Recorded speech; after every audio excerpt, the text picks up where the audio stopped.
tao itong binabanggit niya na rebellion at man of lawlessness. So hindi po natin masasabi na tapos na yung rapture. Na nasa nasa panahon na tayo ng tribulation. Kung hindi pa lumilitaw talaga itong mga sinasabi dito na mga man of lawlessness. Sabi diyan sa 2 Thessalonica chapter 2 verse 3, let no one deceive you in any way, for that they will not come unless the rebellion comes first, and the man of lawlessness is rebelled, the son of destruction. Yung rebellion ay galing po sa salitang apostasya o yung apostasy, yung falling away, paghihimagsik, pagtalikod.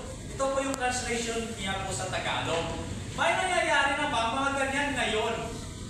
May mga kapatid, may mga nangyayari na ganyan ngayon. Na marami na po yung mga tumatalikod, marami na po yung kagaya po ng sasabi dito na man of lawlessness. Pero ito ay mas, dito po sa pagdating talaga o ng period po ng tribulation, ito ay mas malawakan at mas maramihan pa.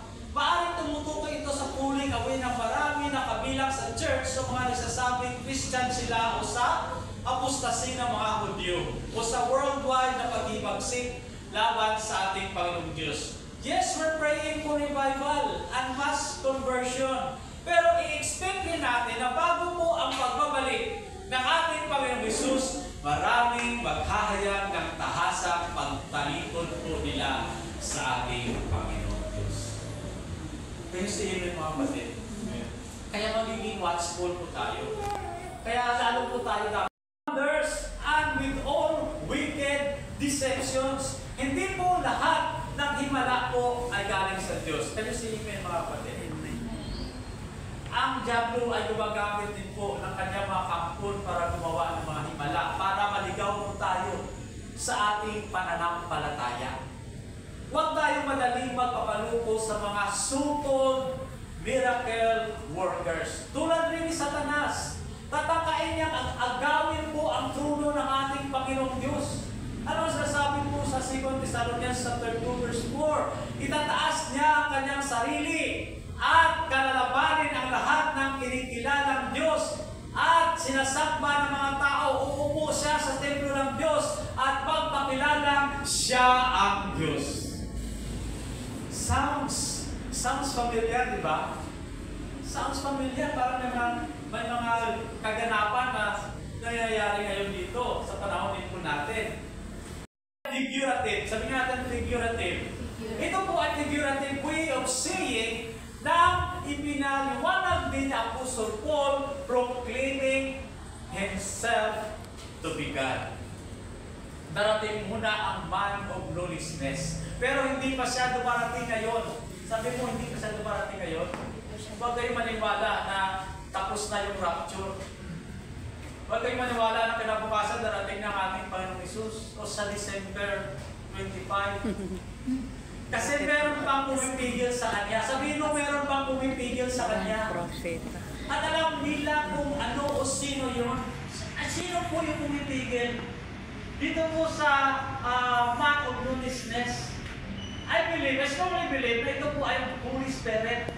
Kasi sabi, malawakan pa po ang pagkilos ng Banal na Espiritu sa panahon po natin ngayon dahil marami po tayong mga Kristiyano na nandito pa ngayon sa mundo. Kayo sa email mga kapatid, na tayo mga Kristiyano ay nag-i-exist pa ngayon dito sa mundo. At ang Banal na Espiritu po ay nananahan sa bawat Kristiyano, kaya malakas pa po ang pagkilos ng Banal na Espiritu, kaya limitado pa rin ang pagkilos po ng diablo sa panahon po natin ngayon. Ano sa inyo mga kapatid? Baka kikilos lang siya pagtapos ng rapture kasi wala nang mga Kristiyano na maiiwan dito sa mundo. Wala na pagkilos ng Banal na Espiritu kasi wala na mga Kristiyano. Kayo sa inyo mga kapatid, malaya na po yung diablo ng gumawa ng mga kasamaan at paghihirap sa mga maiiwan po sa rapture. Glory to God. Next, ang pagdating ni Jesus. So pagkatapos po ng rapture, ano pong mangyayari? Ang pagdating hinihintay ang pagdating ng ating Panginoon Jesus. The day of the Lord. Yun, may mga verses po dyan, pwede nyo kopyahin yan at basahin po sa mga tahanan po ninyo.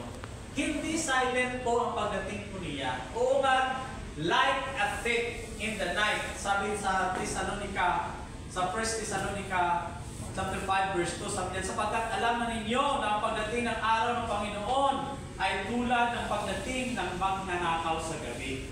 Siyempre, hindi naman mag-iingay yan. Hindi i-announce na, hello, hi, hey, nandito na ako, hello, nandito ba kayo, nandito na ako. Hindi naman yan. Hindi i-announce na gano'n. Pero ang point nun ay yung pagdating na hindi inaasahan. Sa pagdating niya, sabi sa 1 Thessalonians chapter 4 verse 16, the Lord Himself will descend from heaven with a cry of command, with the voice of an archangel, and with the sound of the trumpet of God.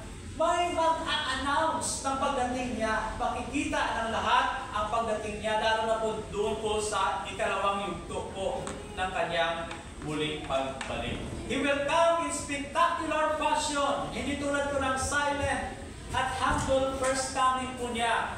This one is different. Makikita natin at kamamanghaan natin ang makikita natin na nagniningning at nag-aalap ng kagandahan at kamahalan po niya. Palapakan po natin ang Panginoon. Sabi dito sa 2 Thessalonians chapter 1 verse 10, He comes on that day to be glorified in His saints and to be marveled at among all who have believed. Purihin po ang Panginoon. Ganito po ang magiging reaction po natin sa araw na yun. Dahil sa araw, yung mga mahal natin sa buhay na nauna na pong namatay sa atin, na mga mananampalataya, katulad po natin, ay bubuhayin po ulit. Bubuhayin po ulit sila ng ating Panginoon. At paano naman po tayo na mga... Paano naman kung madagnan tayo buhay pa sa rapture o sa pagbalik ng ating Panginoon Jesus? Ito naman yung tinatawag na rapture of the saints na nakasulat po sa 1 Thessalonians chapter 4 verse 17. Nasasabi dito, that we who are alive, tayo po ba ng mga buhay, who are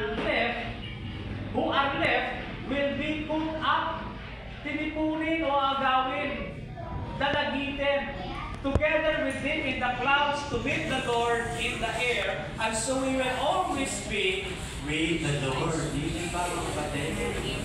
Masarap ba isipin na lagi na natin kasama ang Panginoon? Nananabik ba tayo na lagi kasama natin ang Panginoon?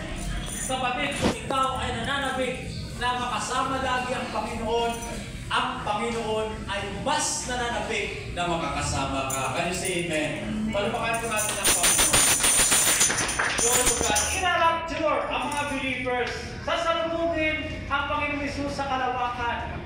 Dadalhin sa presensya ng Diyos bago ang 7 years of tribulation sa buong mundo. At saka pa lamang yung pangalawang yugto ng second coming ni Kristo, popularized din ito sa mga movies at novels noon tulad po ng Left Behind series. Kung napanood niyo po itong series na ito ng napalabas na Left Behind. Pero walang binigay po si Apostol Pablo dito na enough details para masatisfy yung cravings natin sa mga detalyadong paliwanag tungkol po sa kung ano-ano ang sunod-sunod na mga events sa end times. Tandaan po natin na ang presentation po dito ni Apostle Paul ay pastoral. Sabi nga natin pastoral. Pastoral. Para i-encourage tayo ng mga Christians tungkol sa mga mahal natin sa buhay na nauna ng namatay. Na hindi po tayo malungkot para po sa kanila. Dahil darating po ang panahon na bubuhayin din po sila muli ng Panginoon at muli po natin silang makakasama. Ano si amen mga kapatid? Ang pinaka-point dito ay sabihin, patay ka man o buhay sa second coming ng ating Panginoong Jesucristo, lahat ng mga tunay na mga mananampalataya ay bubuhayin lahat, makakasama ng ating Panginoong Jesucristo, walang maiiwan. Kayo si amen? Glory to God, walang maiiwan. And that is my prayer for our church. na pagdating po ng ating Panginoong Hesus, wala ni isa man sa atin ang maiiwan. Kayo si Amen. Glory to God. Yun ang pinakamalaga sa lahat. Hindi yung maging preoccupied tayo sa mga tiny details ng second coming ng ating Panginoong Jesucristo. For us to be with Christ forever, that is far better kaysa buhay natin ngayon. Kayo si Amen. Better for us na mga anak kay Kristo, maraming paghihirap ang titiisin natin hanggang sa bumalik ang ating Panginoon Jesucristo, pero makatarungan ang Diyos at itatama niya ang lahat balang araw. Ang second coming po ng ating Panginoon Jesucristo para po sa atin ay nagpaalala na the best is yet to come. Kayo si Amen, mga kapatid. Para naman sa mga unbelievers, it is far different story.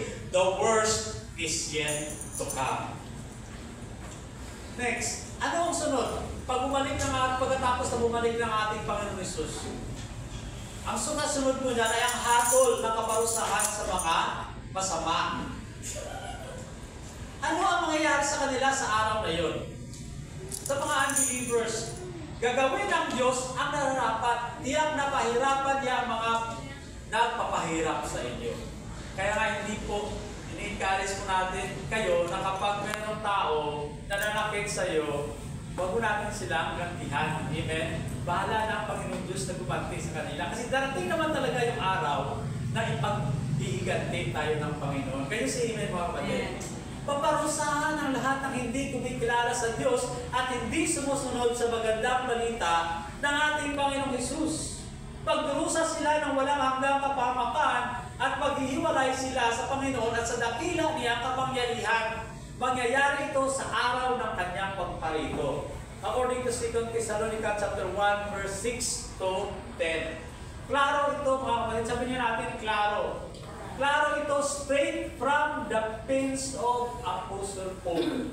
Inspired word of God. Ang hindi tumikilala sa ating Panginoon Jesucristo at sa kanyang ginawa sa krus ay tatanggap ng parusa mula sa Diyos sa araw na iyon.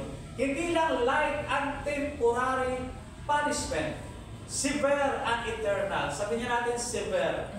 Severe and eternal. Hindi ito kayang tanggapin ng mga tao ngayon na ang liit ng tingin sa kasalanan ko nila. Ang liit ng tingin sa kabanalan ng Diyos. Distorted ang view about the love of God. Kaya nga ang daming negative reactions yung sinasabi ni Joyce Frame sa interview sa kanya kung saan daw ba pupunta yung mga non-believers. Sabi lang niya, ito rin sabi ni Apostle Paul, na kung hindi ka magtiwala sa ating Panginoong Jesucristo, you're going to hell, suffering eternal punishment away from the presence of God.